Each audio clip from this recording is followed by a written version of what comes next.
Well, let's now speak to Abdullah Al-Arian, who's Associate Professor of History at Georgetown University here in Qatar and author of Football in the Middle East, State, Society and the Beautiful Game. Abdullah, thank you very much for being with us on Al Jazeera. Such a life, such a legacy. How, in your view, did Pele transform football?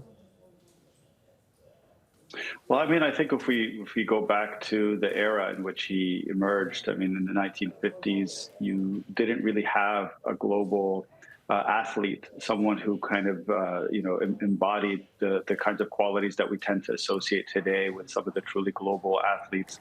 And so in some ways, he was really the first, maybe alongside only someone like Muhammad Ali, someone who really captured the imagination of populations across the globe. Someone who kind of existed in a state of mythology in a way, given the kinds of stories that circulated around his performances long before televisions were present in every home, and people would kind of have to recap, all of his achievements, winning a World Cup at such a young age, and then doing it again 12 years later, having 3 of those trophies, something that has never been equaled, let alone surpassed, and unlikely based on kind of what we've seen even just in the most recent World Cup, seeing France kind of fail to even get it a second time in a row. So there are a number of achievements here that I think are truly things that will live on. Yeah, and all the skills, that we see from our favorite players today, whether it's Neymar, Mbappe, Messi, Ronaldo, Pele did first, didn't he? He could create emotions through football unlike any other players. Yeah, I mean, his play style, I think, is the thing that he's most known for. The fact that he kind of revolutionized the game, given the way that he approached it with the kind of improvisation, the joy, the kind of, breaking boundaries in a way, going outside the normal kind of rules or, the kind of structures in which the game had been played. Obviously, it was very much a kind of a European invention, a game that was dominated very much by European sides, that all of a sudden kind of Brazil emerges as this major force, largely because teams simply had no answer for the style of play that the Brazilian team brought. But really personified in Pele as kind of being the player who kind of approached it with such joy, spontaneity, improvisation. And we see it in all of the clips that have since circulated, and the ones that, of course, the more that global audiences then had access to be able to see him, not just through television, but eventually through the kind of tours that Santos took to be able to travel to different parts of the world. Yeah, he did travel to different parts of the world, to Africa and so on. And he united, Abdullah, he united Brazil, a country that's been torn apart, as we've seen recently, by politics. He encapsulated really the powerful global unifying spirit of football.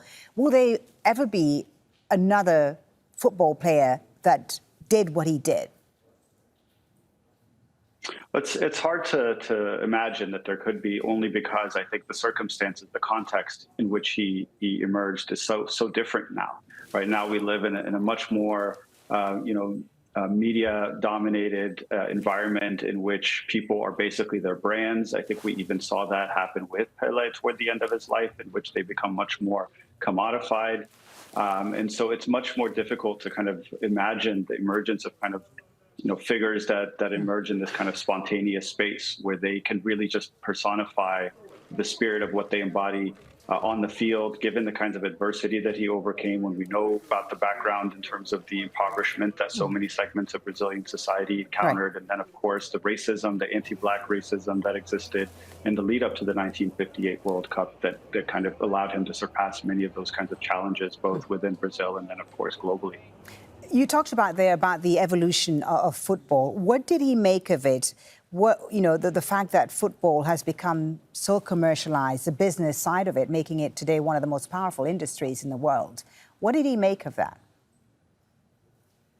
Well, I mean, I think if we look at his later statements and his kind of encounters with some of today's modern superstars, I mean, there seemed to be a kind of embracing of the power that football brings, the idea that it has to capture imagination, the idea that these superstars have a platform far bigger even than the one that he may have had during his career. And so he was much more welcoming and embracing of stars like Neymar and Messi and others who, of course, have a much more broader reach and a global reach in the way that they are, without necessarily having the kind of criticism, perhaps, of the commodification of the sport in a way. But hoping that at least that this platform could be used to kind of encourage, a certain kind of coming together that we see in things like the World Cup most recently and other kinds of events. Abdullah, thank you so much for talking to us about this, about Pele's legacy. Abdullah Al-Arian joining us there from Doha.